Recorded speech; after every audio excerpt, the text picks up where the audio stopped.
안녕하십니까. 안녕하십니까. 오늘 게임 웨비나에 참여해 주셔서 감사드립니다. 저는 한국콘텐츠진흥원 러시아 마케터 김시우라고 합니다. 저의 발표를 시작으로 세계의 러시아 게임사가 앞으로 쭉 발표를 할 거고요. 질문이 있으시면 채팅창에 남겨주시면 제가 진행을 하도록 하겠습니다. 시간이 많이 있지 않은 관계로 일단 발표부터 시작을 하도록 하겠습니다. 그리고 지금 저희가 방송하는 이 웨비나는 녹화가 돼서 저희 웰콘 웹사이트에 업로드가 될 겁니다. 그래서 지금 놓치셨더라도 나중에 다시 보실 수 있도록 저희가 조치하도록 하겠습니다. 그러면 일단 저부터 발표를 시작하도록 하겠습니다.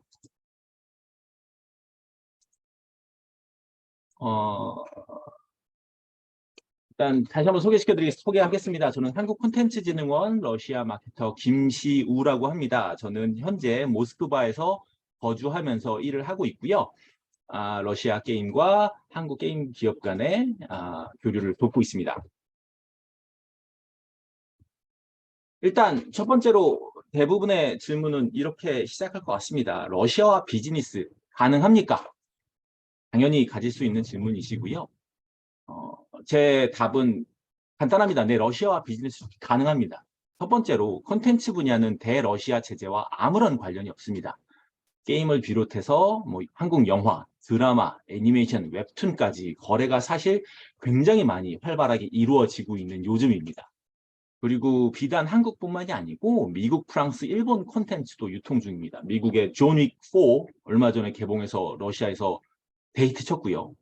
미야자키 하야오 감독의 신작 애니메이션도 곧 러시아에서 개봉할 예정입니다. 다시 한번 말씀드리지만 콘텐츠 분야는 대러시아 제재와 아무런 관련이 없습니다. 두 번째로 해외 송금에 불편한 점은 분명히 있습니다. 해외 송금에 불편하지만 불가능하지는 않고요. 대부분의 러시아 기업들은 해외 법인을 통해서 송금 및 계약 업무를 진행을 하고 있습니다. 중앙아시아, 카자흐스탄, 우즈베키스탄, 중동, 대표적으로 아랍에미리트, 동유럽이라고 하면 세르비아, 레스타 게임즈 같은 경우는 이제 그 홍콩의 해외 법인을 통해서 국제 업무를 진행을 하고 있습니다. 당연히 우리나라 기업들이 러시아와 직접 거래를 꺼려하는 상황임을 러시아 기업들도 잘 이해하고 있고요. 그렇기 때문에 해외 법인을 통해서 업무를 진행하고 있기에 아무런 문제가 없습니다. 그리고 세 번째로 한국, 러시아 간에는 상호 무비자 입국을 허용하고 있습니다. 현재 러시아는 분쟁 지역을 제외하고는 외교부 여행경보 2단계로 러시아에 한국인이 들어오는 것에 아무런 문제가 없습니다. 비자 역시 필요하지 않습니다. 러시아 국민들이 한국으로 입국하는 것 역시 아무런 문제가 없습니다. 오늘 웨비나에서 발표하는 레스타 게임즈하고 이노바는 7월에 한국으로 출장을 예정하고 있습니다. 만약 이번 웨비나 이후에 레스타 게임즈나 이노바하고 서울에서 만나고 싶은 분들은 저에게 연락을 주시면 미팅을 어레인지 하도록 하겠습니다. 그래서 첫 번째로 러시아와 비즈니스 가능합니까? 네, 러시아 비즈니스는 가능합니다. 한 예신데요. 중앙일보의 지난달 6월 18일자 기사입니다. 올해 3월부터 지금까지 러시아의 우리나라 대러시아 수출액이 103.9% 상승했습니다. 이 말인즉슨 뭐냐면 러시아의 수출이 그냥 가능한 것뿐만 아니고 러시아에 현재 수출하는 것이 대호황이라는 뜻입니다.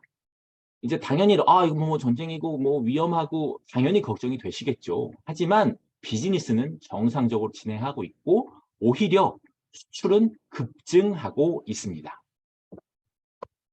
자, 그렇다면 오케이, 러시아와 비즈니스 가능해. 좋아. 그런데 굳이 지금 해야 돼? 전쟁이 끝나고 모든 게 평화로워지면 그때 가도 되는 거 아니야? 그렇게 생각하실 수 있는데요. 아닙니다. 지금이 최적의 진출 시기입니다. 그 이유로는 첫 번째, 서방의 대표 게임 기업들이 대거 보이콧을 했습니다. 블리자드, EA, 닌텐도, 소니, 에픽게임즈, 유비소프트, 슈퍼셀 전부 다 러시아 시장을 보이콧했습니다. 나가라고 한 게 아니고 본인들이 제 발로 나간 겁니다. 즉 지금 러시아 시장에는 커다란 경쟁자들이 없는 시장입니다. 만약 지금 신규 게임이 러시아에 진출을 한다면 굉장히 큰 마케팅 어텐션을 받을 수 있는 시기입니다. 생각해 보십시오. 전 세계 저 큰 대기업들과 경쟁하지 않을 수 있는 시장. 정말로 매력적인 시장인 겁니다. 두 번째, 제재로 인해서 스팀, 안드로이드, iOS 등등이 유료 결제, 유료 광고가 되지 않습니다. 현재 러시아에서는. 그 말인즉슨 뭐냐면 이 러시아의 게임 시장은 이제 글로벌 게임 그 스트럭처에서 사실은 떨어져 나온 상태예요. 그래서 러시아는 지금 국내 산업을 위주로 새로운 질서가 재편되고 있습니다. 시장이 막 혼란스럽고 재편되는 과정은 한국 게임이 러시아 시장의 주류로 편입될 수 있는 절호의 기회라는 의미이기도 합니다. 한편의 혼란은 한편의 기회이기도 합니다. 지금 러시아 시장이 기회의 땅인 이유입니다. 세 번째로 한국 게임에 대한 높은 선호도와 한국이 거의 유일한 선택지라는 겁니다. 한국 MMORPG는 러시아에 굉장히 오랫동안 서비스되고 있습니다. 리니지를 비롯해서 블레이드 소울, RF 온라인 등등 10년 넘게 러시아에서 굉장히 성공적으로 서비스를 하고 있고요. 배틀그라운드도 이제 굉장히 크게 성공을 해서 한국 게임에 대한 경쟁력은 이미 검증이 되어 있는 상태입니다. 그리고 말씀드렸다시피 저렇게 서방의 기업들이 대거 이탈했기 때문에 러시아 입장에서는 한국 기업이 거의 유일한 선택지예요. 그 말이 뭐냐? 지금 우리 게임 기업이 러시아와 협상해서 굉장히 유리한 위치에서 진행할 수 있다는 의미입니다. 그래서 지금 전쟁이고 혼란스럽고 러시아에 대한 이미지도 안 좋은 지금 굳이 진출해야 하느냐? 네, 지금이 최적의 진출 시기입니다. 예시인데요. 작년 기사입니다. 오늘 발표할 이노바에서 준 내부 자료를 저희가 인용해서 낸 기사인데 전쟁이 터지고 나서 오히려 한국 게임에 대한 매출은 급격히 증가를 했습니다. 리니지2 같은 경우는 매년 최고 매출을 경신하고 있고요. 이 사례를 보시듯이 지금 현재 러시아 시장에서는 한국 게임이 들어오기에 굉장히 좋은 시기임이 분명합니다. 당연히 이제 언론을 접촉하시겠지만 지금 제가 모스크바에 살고 있으면서 말씀드릴 수 있는 것들이 있습니다. 첫 번째, 러시아 현재 상황은 우리나라 언론 보도와는 괴리가 상당히 큽니다. 막 지금 전쟁 상황이고 러시아가 당장 무너질 것 같고 이런 기사가 굉장히 많은데 제가 지금 오늘도 모스크바에서 전철을 타고 출근을 했고요. 굉장히 평화롭고 굉장히 안정되어 있습니다. 당연히 깊은 속내는 모르겠으나 외지인이 보기에 러시아는 굉장히 안정되어 있는 상황입니다. 두 번째로 러시아의 IT 인프라와 업계 수준은 우리가 생각한 것보다 훨씬 높습니다. 예를 들어 지금 무인 배달 로봇이 모스크바에는 돌아다니고 있고요. 무인 택시도 운행을 합니다. 그리고 LTE 모바일 굉장히 잘 되고요. 가격도 한국의 10분의 1 수준입니다. 러시아의 IT 인프라는 굉장히 수준이 높아서 우리나라 게임들이 들어오기에 매우 적합한 환경입니다. 그리고 세 번째로 지금 러시아 로컬 OTT에는 한국 드라마가 헐리우드 드라마보다 많습니다. 그 말은 뭐냐면 지금 한국 드라마는 러시아에 엄청나게 팔리고 있습니다. 한국 드라마가 헐리우드 드라마의 자리를 대체할 정도로 성장을 하고 있습니다. 그런데 유난히도 게임은 러시아 시장에 들어오는 게 어렵습니다. 많이들 관심을 가져주시면 좋겠고 우리나라가 지금 국제 제재에 동참하는데 러시아와 비즈니스 하는 게 과연 옳은 일이냐라고 질문하실 수 있습니다. 하지만 지난 6월 12일 러시아 데이에 저희 윤석열 대통령은 푸틴 대통령에게 러시아 데이를 축하하는 축전을 사실 보냈습니다. 우리나라 입장에서도 러시아와의 관계를 유지하는 것이 매우 중요하고요. 제가 외교나 이런 거에 대해서 말할 자격은 전혀 없지만 우리나라와 러시아의 비즈니스 관계는 계속돼서 유지되고 있는 상태입니다. 그래서 8월 8일, 9일 모스크바에서 한러 게임 세미나를 제가 개최를 합니다. 네 분의 한국 연사분이 모스크바로 직접 오실 예정이고요. 러시아의 게임 업계가 직접 만날 겁니다. 그렇게 해서 한국과 러시아의 게임 교류가 좀 더 커지게 만드는 게 제가 목표하고 있는 일입니다. 그리고 마지막으로 말씀드리고 싶은 건 이겁니다. 전쟁은 매우 슬픈 일이고 빨리 끝나야 되고 언젠간 끝이 날 겁니다. 전쟁은 끝이 납니다. 언젠가는. 하지만 러시아란 시장은 끝나지 않습니다. 외교, 정치, 비즈니스는 별도로 봐야 하고요. 러시아라는 매력적인 시장은 전쟁과 상관없이 지금 유지되고 있고 전쟁이 끝난 후에도 진행이 될 거고 지금 이 상황이 한국 게임이 러시아에 진출하기에 가장 좋은 시기임이 분명하다는 게 현재 있는 제가 말씀드리고 싶은 포인트입니다. 그래서 저는 지금 모스크바에 근무를 하고 있고요.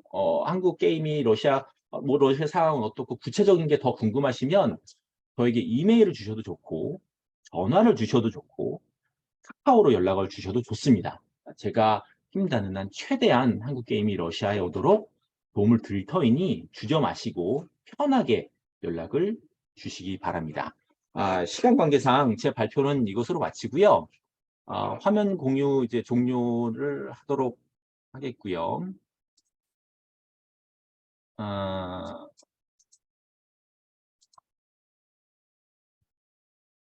네, 그래서 제 발표는 뭐 좀 빨리 진행됐습니다. 자료는 올라갈 테니까요. 걱정하지 마시고 이제 바로 다음 러시아 게임사 발표를 하겠습니다. 그래서 레스타 게임즈에서 발표를 할 거고요. 레스타 게임즈는 지금 현재 러시아에서 가장 많은 유저를 보유하고 있는 PC 퍼블리셔입니다. 굉장히 좋은 얘기를 해주실 거고요. So, 가울까? Would you open up your mic? So, 레스타 게임즈의 발표를 듣도록 하겠습니다. Hello, really nice to meet you. Excuse me, I'll speak in English. That's an honor to present our companies and a little bit to present our Russian market to Korean partners. Is everything okay with the sound and with the video and Yeah, with everything is sharing? fine. Your voice is very clear and your vision is very blue and clear. Great. So let me start. The first one, a few words about myself. Lesta, not about Lesta, but first of all about myself. Actually, it has been 3 or 4 years since I presented my company in English. By the way, this previous time was the presentation for Korean partners too, as I worked at Innova company. So please today do not judge my English levels too strictly. Nowadays, I'm the general manager of Leicester Games Moscow subsidiary. And I started my journey as one of the founders of an indie studio called Aspect Lodge. They developed premium games. Then I moved to publishing and worked as a brand manager at Novidi's company in the very beginning of 2000. And later I had a PR department in another publishing company, 101 XP. After giving birth to my second child, I came to Innova to work with such famous projects as Lineage II, Point Blank, Blade and Soul, Black Desert, and so on. I even remember the first presentation of Rising Force Online for the Russian market. It was the first banquet at which Cape journalists were treated to oysters. Most of them actually didn't know how to eat them. It was a great time when famous Korean games came to the Russian market. Now we have to proceed, I suppose. So, what is Leicester Games? The Leicester Studio was created in 1991. So it's one of the oldest IT and gaming companies in Russia. First, we started with CG content for movies and TV series, but in 2001, we focused on game development. And nowadays, we're one of, and I would say, the most effective and giant game development and publishing company in Russia and CIS. Our players database is 55 million users in Russia and Republic of Belarus. So we always know where to find players. We are operating near Tankov. Previously, it was the World of Tanks by Wargaming. Nowadays, we operate it as a separate project in Russia and the Republic of Belarus. Mir Tankov, the World of Tanks, Mir Kораблей, the World of Warships, and Tanks Blitz. These are three main projects we have in our portfolio, but not only. What is more important that we are a multinational group.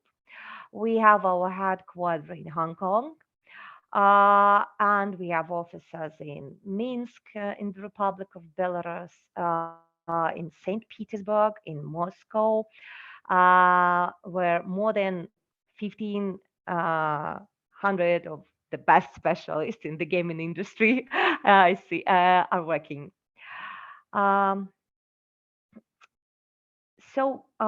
we grew up fast, and actually we grew up together with the Russian gaming market. The Russian market has been growing and developing over the past 20-25 years. Our segment is among the 10 largest across the world. Russian language ranks third among the most popular languages on Steam, according to Statista. And actually, there are 88 million players in Russia, and PC segment is one of the most popular. According to the survey of a Russian Public Opinion Research Center, FTSIOM, it's called FTSIOM, an estimated 78% of respondents have minimum one PC at home. So 65.7 million PC users are in Russia, and we know 55 million of them because that's our database for these 25 years.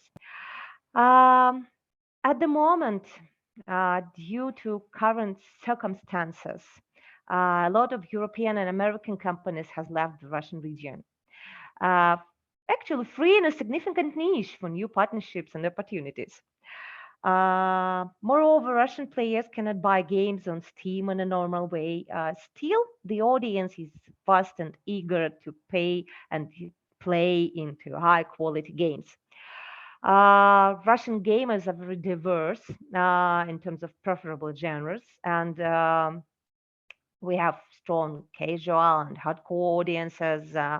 Amongst them, Korean games are historically very popular. And due to these circumstances, I'm glad to present you today our new Lester platform that is developed to satisfy all the needs of MMO players here in Russia and CIS. And actually, we can operate games globally. We took into account all our past, problems and mistakes for these 20 years. And we used all the best practices of companies we've worked with and of our competitors. Our platform is a new global platform for project operating. It provides universal API for quick integration of new projects, and operating tools do not require intervention into the game code. The platform has additional mechanics for monetization and user retention. We know how to increase it. We know how to keep our users. By registering on the platform, the player gets not only access to a specific game, but also an entire ecosystem that adapts to the player's needs and requests based on the analytics of his behavior. Also we have great opportunities for cross conversion to other projects on the platform, and actually we can move players from one project to another. We have this great huge database of our users. We have already connected such integrations as ID, billing, and more. Of course, as I have already told you, a player has one account for all games on the platform, and actually we provide a very friendly and comfortable environment to enjoy all aspects of the games. Wait a moment, please. The next slide. Excuse excuse me. So, cooperation options. As I have already said, we are a multinational company, and our legal structure is designed in order to protect IP rights and ensure smooth transfers of USD payments to different partners. We have opportunity to attract a significant amount of new users to the game due to the cross-platform traffic. Actually, we know in detail customer journey, and we know where we can transfer a player from one game into another according to his behavior. Our team has vast experience in working with Korean MMORPG games, as well as working with online games just in Russia and CIS. If we sum up all the experience of our team, then in total we'll get perhaps 1,000 years of experience in operating and promoting online games on the Russian, CIS, and global markets. It also makes me think that I'm pretty old. But in our team, in addition to experienced specialists who stood at the origins of the Russian gaming market, there are also many talented young employees who are enthusiastic. Here on this slide, I have a little bit outdated information just because Leicester Game is a team of 1,500 plus professionals, so 1,500s. We grow fast. We have all required resources and strong commitment to make actually every project extremely successful in the market. We'll take care about full scale of publishing services, and everything will be safe and absolutely financial effective. So what I mean talking about full scale of publishing services. For each game, a team of specialists is formed, including technical staff who will thoroughly know the game client, the specific of the game integration on the platform, technical characteristics of every game server, and will actually live with the project. So we know everything about game hosting and about marketing and PR actually. Our team has specialists who organized, for example, 10th anniversary of Lineage II in Russia. We celebrated it in one of the Moscow Central Parks. We made closed press event for one of the main renewals of Black Desert. We hosted e-sport tournaments in point-blank discipline. Definitely, we conducted World of Tanks and World of Warships international events. And even some of our specialists, of our employees who work with us now, organized Russian main gaming exhibition called Igramir. Of course, we have brilliant and the most effective traffic specialists and analytics. We really know the market. Also, we love and know how to build communities. We are in contact with all main MMO guild leaders. We have the widest database of gaming bloggers and content makers. And that's not all. We take care of all aspects of operating games on the market. We use all available analytical tools, and we also develop our own analytical tools in-house. So Russians, like I think, as far as I know in my experience, like Koreans, they don't like to show off and even don't like to highlight their strengths. But I'm from Kazakhstan, so I can do it.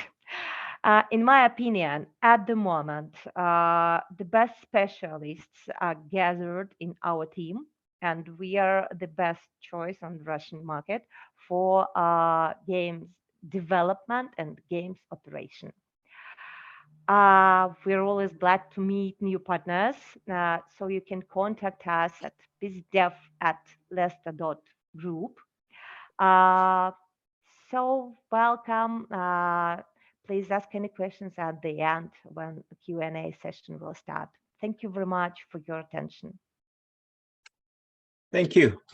Thank you very much for your wonderful presentation.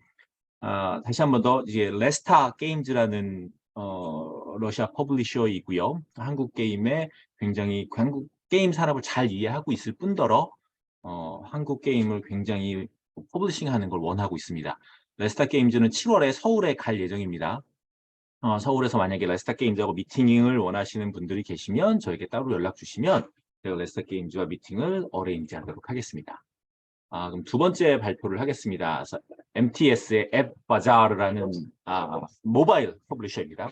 MTS는 한국으로 치면 이제 SK텔레콤에 해당하는 러시아 최대 통신기업이고요. 러시아 통신기업이 이제 우크라이나 사태 이후에 모바일 안드로이드가 이제 러시아 시장에서 유료 결제가 안 되면서 앱 바자르라는 플랫폼을 런칭을 했습니다. 앱 바자르의 아나스타샤가 발표를 해주실 겁니다. 부탁드리겠습니다. Anastasia, Hi, everyone. hello, Gustav. Yeah, pleasure to meet you all today. Thank you, Sue. Let me tell you a little bit about yet another platform. There are many these days for the mobile game distribution. And that's actually great because developers all around the world now have an opportunity to redefine the market and get into those revenues and get a bigger revenue share in the Cis and Russian market. So AppBazaar is a new Android mobile phone alternative store for distribution. We are working close with one of the largest mobile operators in the region. And we're essentially trying to and successfully solving several problems that occurred in a couple of years, let's say, so a year and a half. So in 2022, there's been Google Play payment system has been disabled, essentially leaving 80 million active mobile game users out of fast and efficient way to monetize, to pay for their in-game purchases. And that's the this puzzle was created where the users were searching for alternative ways for paying for their beloved games, and game developers and larger IT companies have started coming up with the solution to the problem. So what we now have is there's no unified payment system in CIS region and in Russia in particular. And those that are available sometimes do not fit the conventional and balanced monetization mechanics that the mobile game developers are used to, meaning that some have in-apps but wouldn't have subscription, or sometimes the user would have to refill the card information every time, essentially cutting the conversion into the purchase by half. And of course, there are still risks for the game developers of working directly with Russian companies. And those difficulties essentially create a problem of monetizing this market. And of course, in terms of user acquisition and traffic, it is sometimes difficult for the international companies to find and navigate the Russian markets in terms of providing that brand awareness and marketing opportunities in Russian market, which is, well, quite peculiar at times, let's say so. And of course, the alternative Android stores are often known for high commission rates, going up to 50% in some regions. So we are essentially looking to solve all that problems with our billing SDK and efficient network. Basically, what we do is we have a billing SDK that is built very close to what's Google Android billing SDK is like. And the integration takes about 2 hours. So we are really working hard to make use of the game developers' time so they wouldn't have to allocate a lot of resources into onboarding our platform. Of course, we run all kind of monetization mechanics. That would be in-app purchases, subscription, you could go premium, or monetize through ads. The payment is seamless for the users, and it is essentially one click, and you can pay with both your mobile phone account and with the bank card. And of course, as we closely work with mobile operators, that gives us a huge data and opportunity to granularly promote the games to the very users that love them most. At this point, we have 40 million active Android players on our platform, and we can target them very precisely to the point that, I don't know, that could be their mother's eye color. And of course, we provide personalized recommendations, promos, and seasonal features. Again, what we do aspire to do is be very careful and cherish the developers' time. So we're happy to reuse any materials that were provided to any other stores in terms of promotion or promotional events. And our art team would make it work locally. And of course, we help distribute applications for international companies, and we provide safe and legal way for you to receive your revenues in any point of the world and essentially in any currency. Well, there's just some examples of our outdoor advertising, just to show off, really.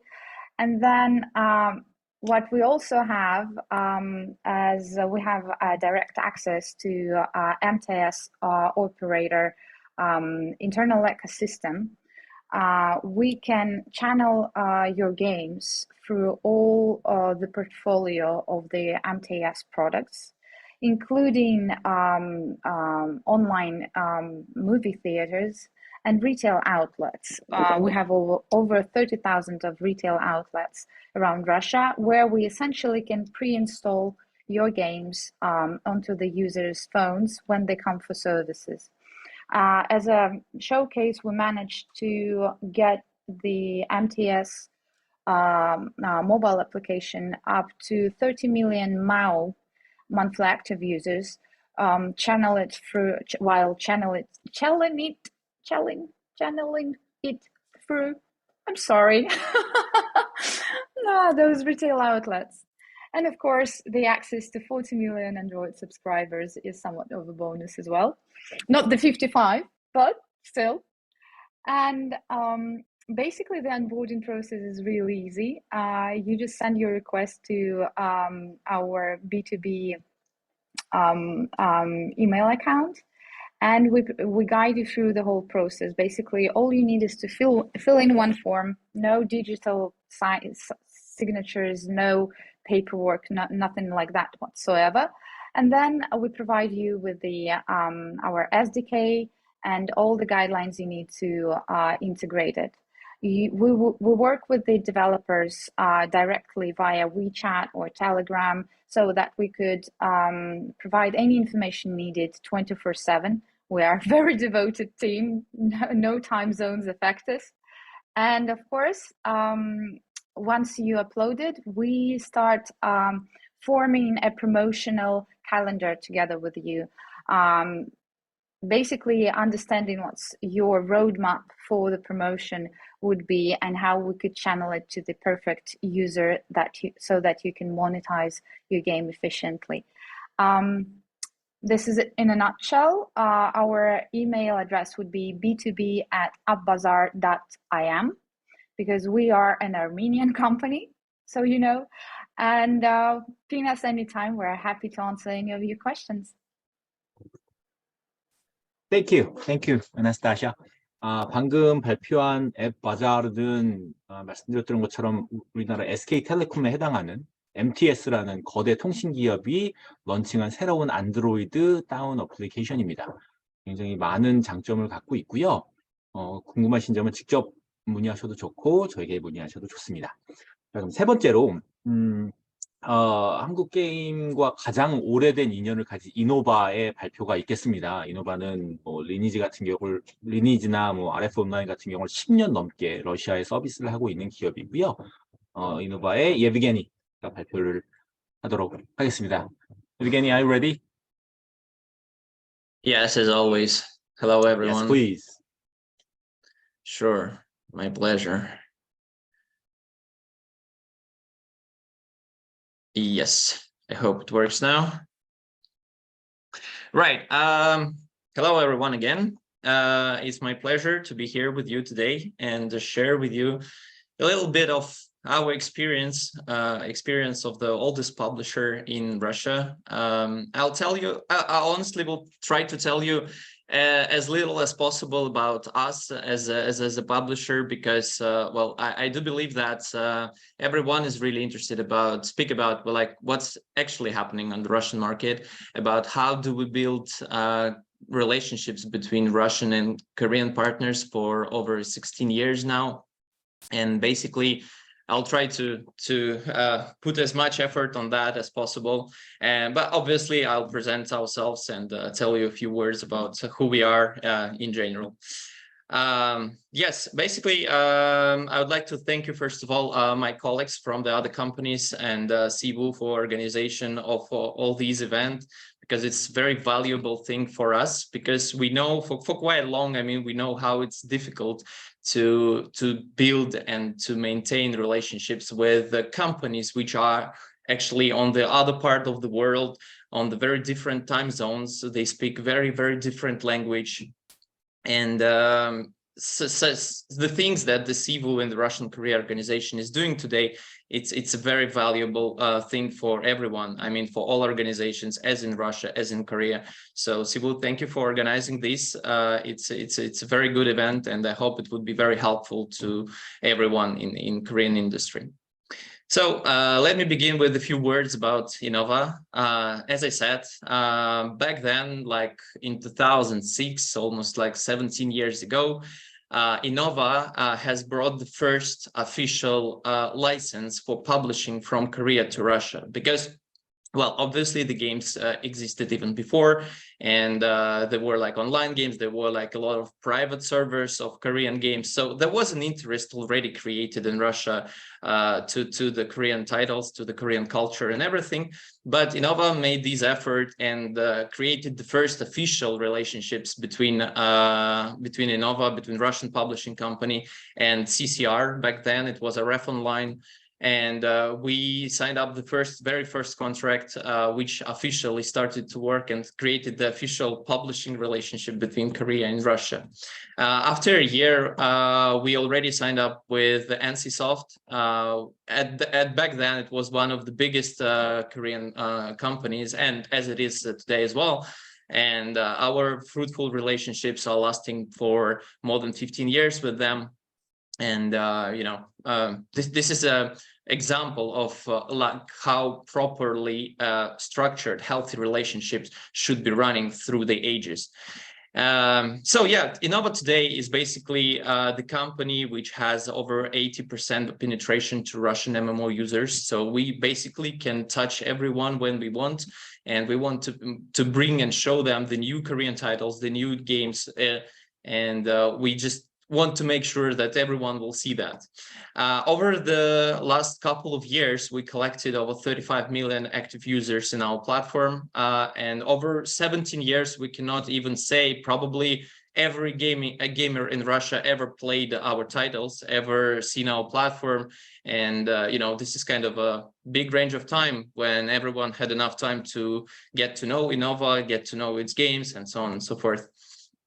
Yes, over the 10 years is the average publishing time of our titles, which basically means that the relationship with all our partners usually lasts like very long for over the decades.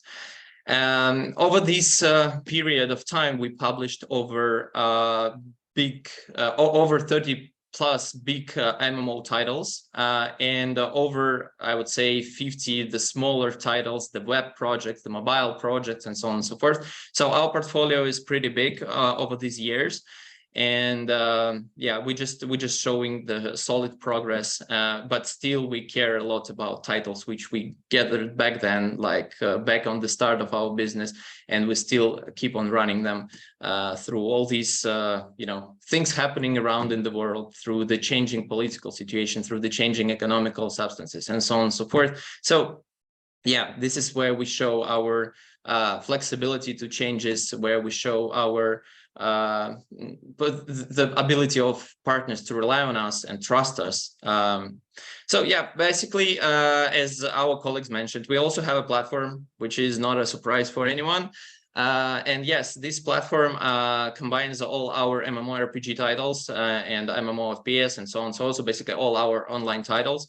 And we use this platform generally to reach our users. It also has a various of services. It has all things needed to our players. It has all the safety and comfortability, let's say, features. But it's not really the reason of my speech today to talk a lot about these services.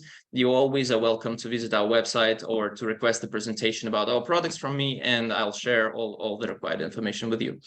Very recently, Innova has become the multi-platform publisher, and we are actually today covering all possible devices, including the consoles, Switch, mobile, all kind of PC platforms, including the browser things, browser games, including the social games, including the major PC, let's say, online titles. We also have a premium store where we can sell the premium titles.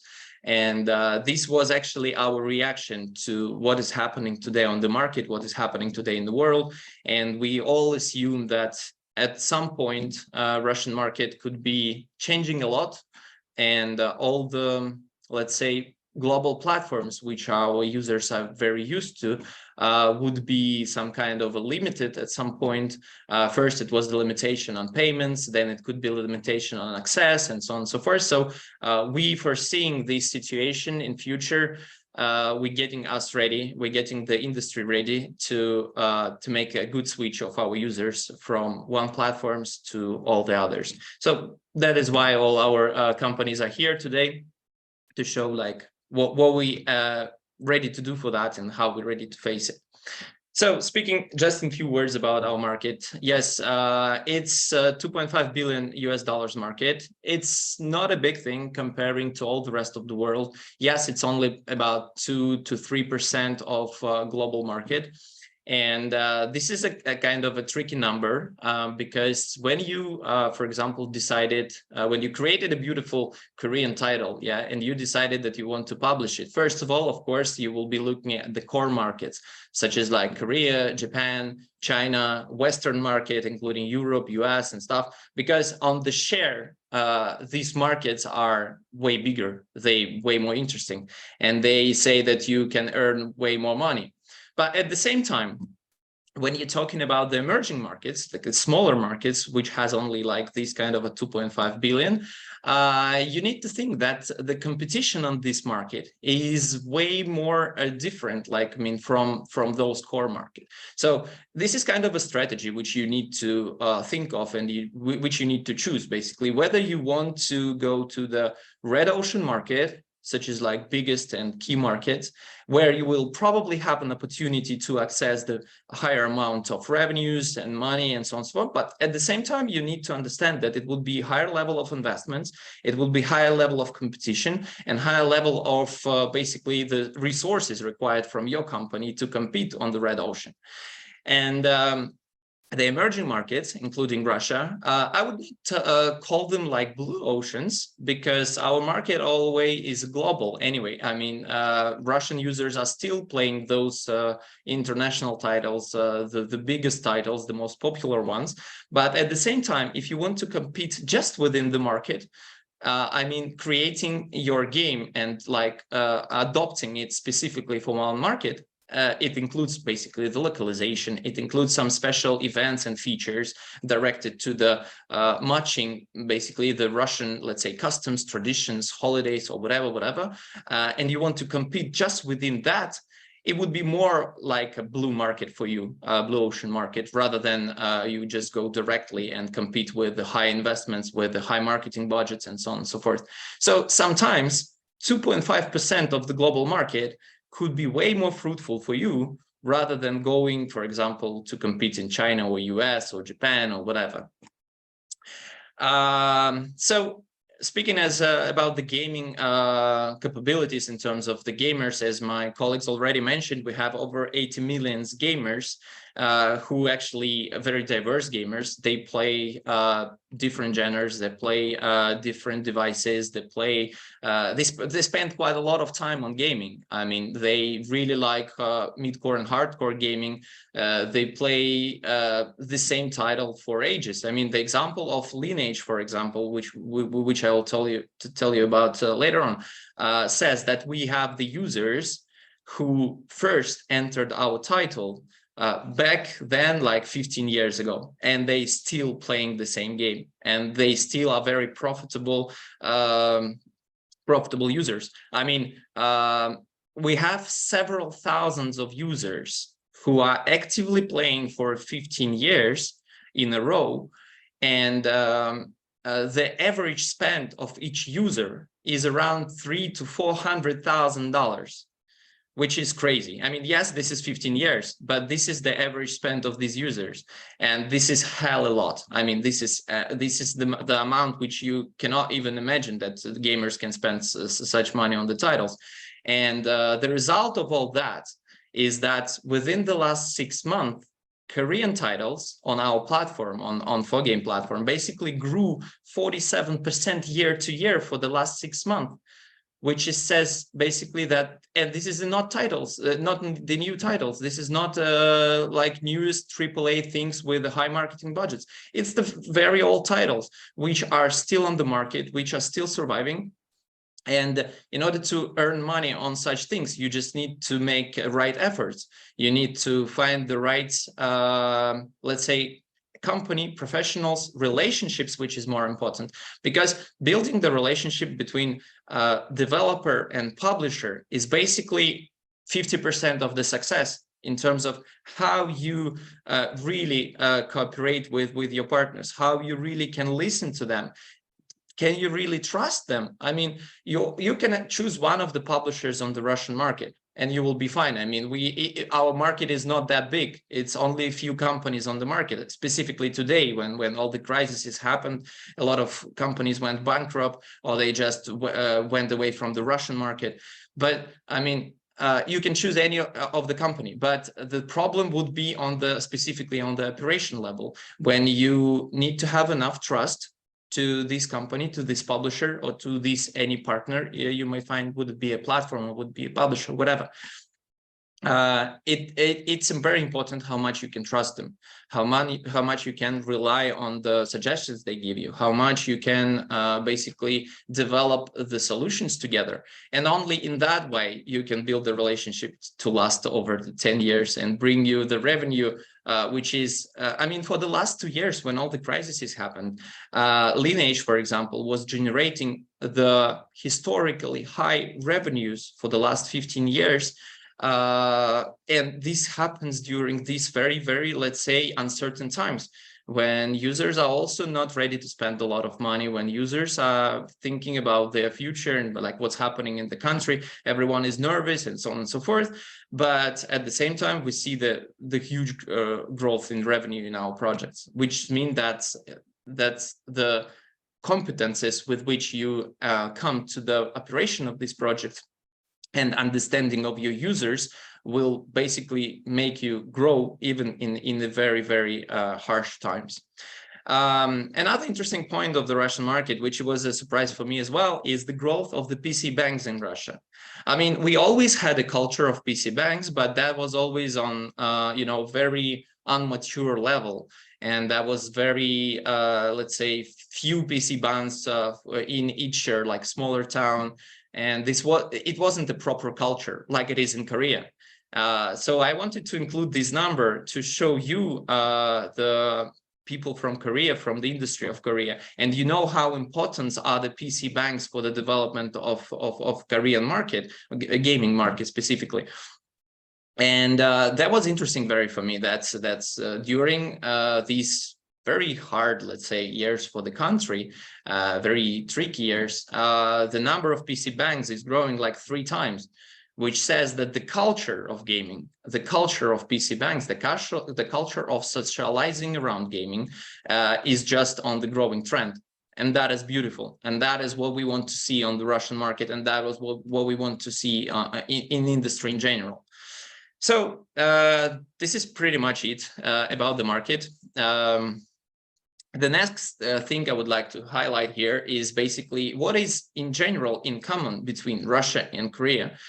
Because we always say, yes, we do have this like Korean culture in Russia, but what's that actually means?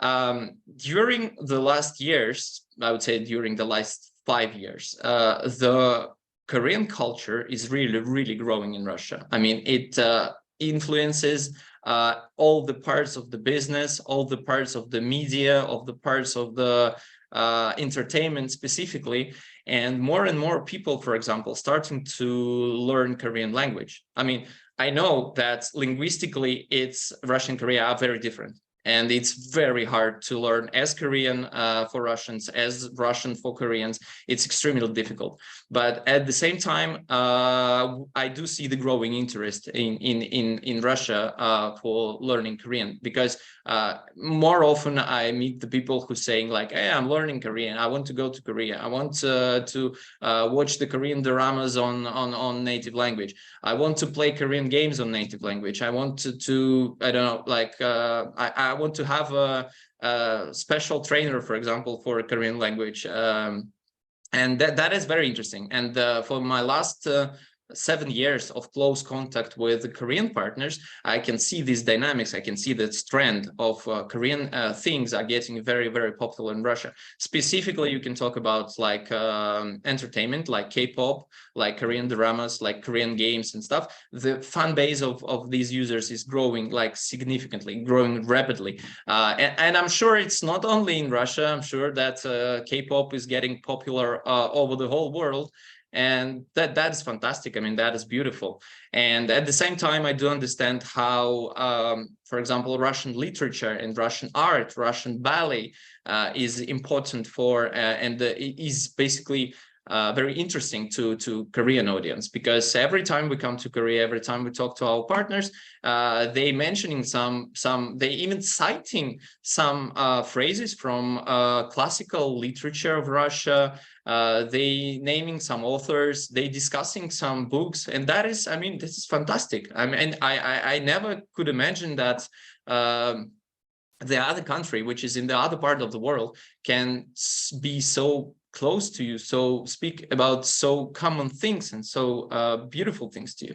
And I do believe that that shared social themes are partly created this co-exchange of cultures and co-interest in our cultures, because such general things as the importance of education, respect to elders, like resilience in the face of adversity, specifically now during these times, it's very common for us, for our traditions, for our understanding. And this just creates some kind of invisible links between businesses, between people, and between like, and it helps a lot to create the relationships between our companies and our countries in general. So speaking about the gamers specifically, these are the things that are generally very common. But this is important to know. This is important to think about when you want to bring Korean titles to the Russian market. Obviously, that high quality graphics and storyline and immersive storyline specifically are very, very valued by users in Russia. And it's easy to explain why. I mean, our industry and our gamers have enough resources basically to have the best possible PC equipment, to buy the new phones, to buy basically to use in general like new technologies and stuff. So they value something that matches these technologies. I'm talking about the graphics, because like what was the reason to buy a good PC and I mean not use it in full. right? So another thing is basically competitive and gaming esports and all this stuff. You obviously know, if you are looking and you're following the esports events worldwide, you know that pretty much every time in any discipline there is a team from CIS, there is a team from Russia or from other post-Soviet countries. And yeah, this basically shows that the interest is very high, and a lot of people are fans of esports in Russia and so on and so forth. But the only thing is, like, which is very fun. I mean, speaking not on the like cyber sports level, but speaking about on just in general competition between audience of Russia and the audience of Korea, let's say, if we're talking about like general MMORPGs, probably Korean users are one of the few users in the world who Russian users are really afraid of to compete. And that is fun. I mean, this is just shows that Korean users are really, really hardcore users, and they really know how to dominate in these MMORPG games, and they really know how to, you know, make it very competitive. And although the Russian users are very strong, but the Korean ones are like really someone who Russian are afraid to compete of in the MMORPG games. And this is just a interesting fact, let's say. Another thing is free-to-play and microtransactions. Both markets are very used to that, are very, let's say, they speak loudly that they don't like it. But in fact, we know from our experience that users are really ready to microtransaction, to pay-to-win elements. And they're ready basically to play these free-to-play titles for ages and keep on investing money into that. Another thing is the diverse game genres interests, which is totally true. I mean, as Korean gamers, Russian gamers also play vast majority of genres on any platforms. And for example, FIFA Online in Korea, it's always in top 3, top 5 titles. This is kind of in this industry, which is creating the best MMORPGs, which is creating beautiful shooters, which is creating a lot of different beautiful titles. At the same time, the sports simulator always stands on the top. And same pretty much happens in Russia. We always can see some very unusual title of unusual genre being on the top list of selling games and so on and so forth. And of course, social interactions. It is a very important aspect, because you can make the beautiful game, but people will choose playing together with their friends, playing together with their clans and alliances, playing some older type of the game, instead of switching to the new and beautiful and I don't know, high quality graphics one, just because of their social, just because they want to keep you know, their relationships, online relationships. They want to be with their clans and the friends and so on and so forth. So this is kind of a example of popularity of our titles, which are pretty long time on the market, but people still not switching to the newer, more beautiful titles.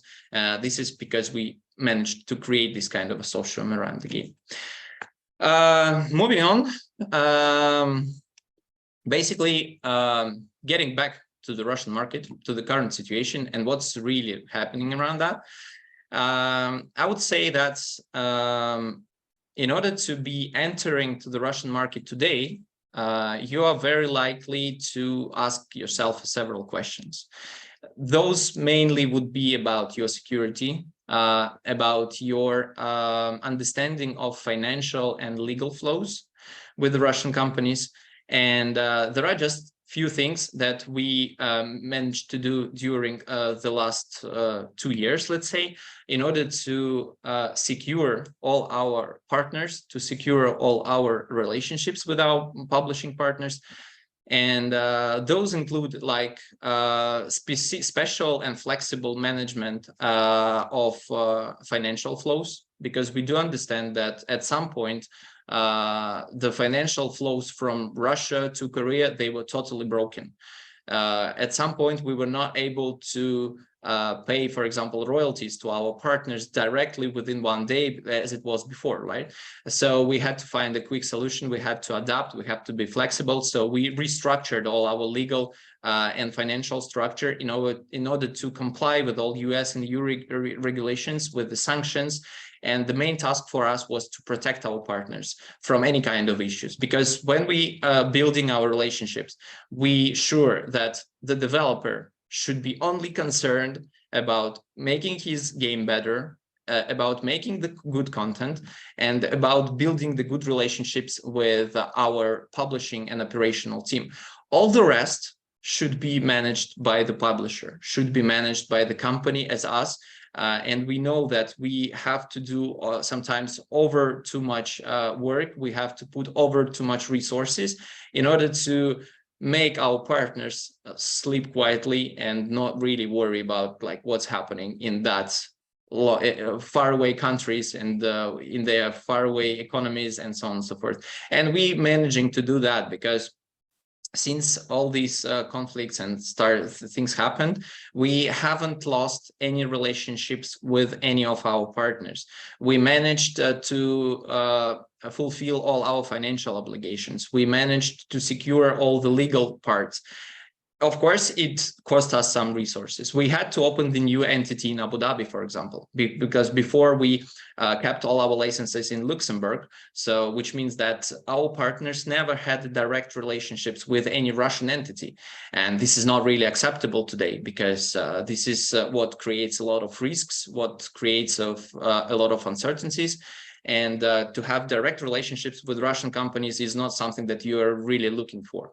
So, and since Luxembourg was the European Union part, and European Union puts a lot of pressure and sanctions on the Russian part, so we decided to create the new entity outside of Luxembourg, outside of Europe, in order just to secure all our flows, all our legal, financial relationships, and so on and so forth. And we managed to do it quite quickly. And now just all the partners are happy about what's happening, and we basically control all the situations, and we are ready to all the changes, and we just trying to be flexible. So such approach created several success stories in our, let's say, timeline. Yes, it was 16 plus years of publishing of RF Online, the first project ever we brought officially to the Russian market. It's over 15 years of publishing of Lineage in Russia, and this year we also have a big celebration, which we basically doing mostly online, because this is not a good year, as my colleague Gohard told you about the event in the park. It was a very beautiful event which we organized all together, and it was like, you know, very special moment for the game. But unfortunately this year it's not possible, because people are not really willing to travel between the cities, and they prefer to stay at home, even though the situation is very safe and secured, let's say. But still we decided that it would be better to perform online and to reach as much audience as possible. And yes, we have over 20 Korean partners in our portfolio with long-running relationships. And this is basically shows our attitude to the Korean market, and shows that we are ready and we are very happy to build long-run relationships and be on the market together with you, and continue building these bridges between Russian gamers and Korean developers. So here are our contacts. You are very welcome to contact either me or my colleague Semyon. We are happy to answer all your questions. We are happy to share with you more information about Russian markets. We are happy to tell you more about our company. And of course, we are always open to discuss any potential cooperation opportunities. So thank you so much. 모든 세미나는 끝난 것 같고요. So thank you Lesta, Bazar, Innova. Thank you. Now I got some questions from this audience. So let me get the question for you guys and then give you who answered the questions. 자, 제가 그러면 여기 채팅장에 있는 세 개의 질문들을 저희 한 명 한 명씩한테 배분하도록 하겠습니다.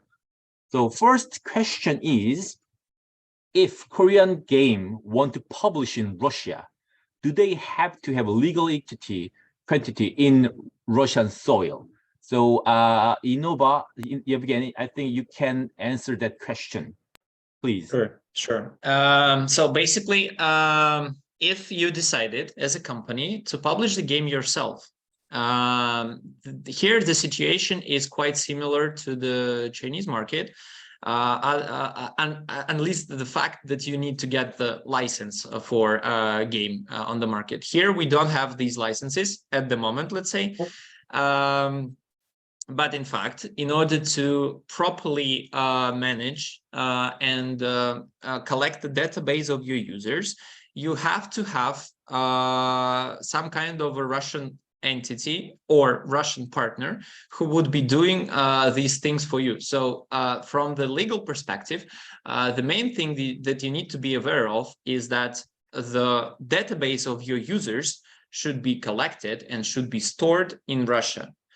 Otherwise, the transferring of personal data from collected in Russia to abroad would be problematic for you. It will require a lot of efforts. So the best solution for you is rather to open an entity or to find a partner.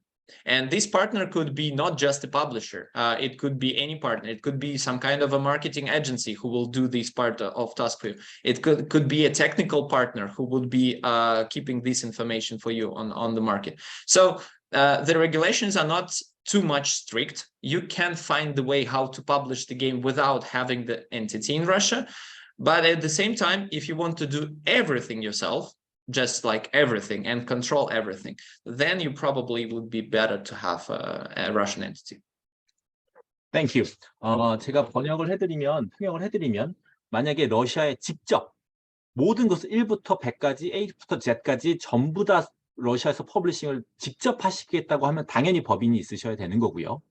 퍼블리셔라는 것 자체가 그런 것들을 대행해 주기 때문에 현지 퍼블리셔라고 하는 거거든요. 법적, 기술적 부분들을 퍼블리셔가 대신 해결해 줍니다. 그렇기 때문에 퍼블리셔를 통해서 직접 하지 않고 퍼블리셔를 통해서 러시아의 게임을 서비스를 하신다면 러시아 내에 법인이 없어도 됩니다. 당연하게도. 자, 그러면 다음 질문으로 넘어가겠습니다. 러시아에서 실사형 인터랙티브 게임에 대한 시장이 어떤지 궁금합니다. So they have a question about the FMV interactive game. I'm not really sure what FMV interactive game is about. Lesta, can you answer the question about the FMV interactive game market in Russia? Actually, it's a kind of live games, let's say so, FMV, I mean, and it's very niche and it's not so popular. But just recently, there were titles with the same concept, her story, and it was actually popular here in Russia. But in general, we have the same interest to such games like globally. So Russian market is not very different from the global one from the point of custom preferences. 네, 해석을 해드리면 니치 마켓에 가까운 것 같고 전 세계적으로 관심 있는 만큼 정도만 러시아 시장에서도 관심이 있다 정도로 번역을 해드리면 될 것 같습니다. 마지막 질문에는 모바일 게임의 경우 경쟁자가 없다고 하기에는 중국 게임의 점유율이 높을 것 같은데 아닌가요? So this is a question for you, Anastasia. So there is, how about the Chinese games in Russian mobile game market? Do they aggressively come to Russian market? How's the Chinese mobile game doing in Russia? Well, yeah, they're very popular at the moment, ever more so. But of course, they experience difficulties in payments as well, and they have managed to find some sort of solution locally with regards to well, basically, there's different ways you can run the payments, and you can install some of the payments via API solutions. And so not all of the payments and not all of the revenues are still running. But yeah, we can see an influx in popularity of Chinese games because partly because Chinese publishers also find ways to promote the games locally. So, and they do have some effort to continue monetizing the region. 네, 번역을 해드리면 맞습니다. 지적하신 것처럼 중국 게임이 러시아 시장에서 굉장히 잘 하고 있고 러시아 게임 시장에 들어오는데 뭐 지불이라든지 여러 가지 문제들이 있는데 그 부분도 해결을 해가고 있고 중국 게임들이 점점 더 러시아 시장에 들어오고 있다는 것이 맞는 것 같습니다. 자, 다음 질문을 보겠습니다. 모바일 게임 플랫폼의 경우에 러시아 주력 스토어와 퍼블리셔에 대한 정보도 궁금합니다. 그리고 미 제재 때문에 애드모비나 유니티 같은 주력 광고 네트워크를 그대로 못 쓰는 상황일까요? 이 부분은 제가 말씀을 드리도록 하겠습니다.